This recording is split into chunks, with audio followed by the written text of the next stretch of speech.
ऊंचे पर्वत वापे बैठा शिव शंकर हो कि घूमे घूमे ना। गौरा करली पूजनवा हो कि घूमे घूमे ना। ऊंचे पहाड़वा पे बैठा शिव शंकर हो कि घूमे घूमे ना।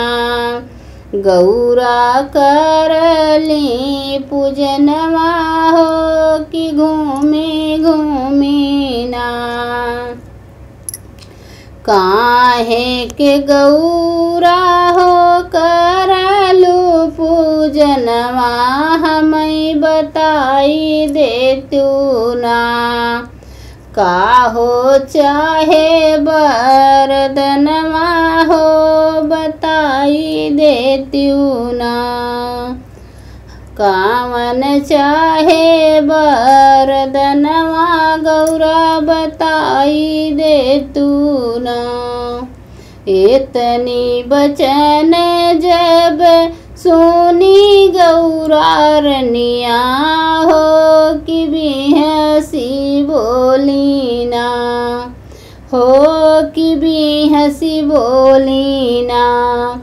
स्वामी चाहे वरदनवा हो कि बिहसी बोली ना।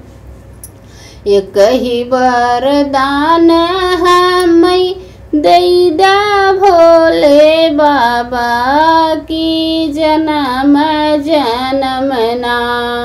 रहा हमारो सजनवा हो कि जन्म जन्म ना। रहा हमारो सजनवा हो कि जन्म जन्म ना। ऊंचे पहाड़वा पे बैठे शिव शंकर हो कि घूमे घूमे ना। गौरा करली पूजनवा हो कि घूमे घूमे ना। गौरा करली पूजनवा हो कि घूमे घूमे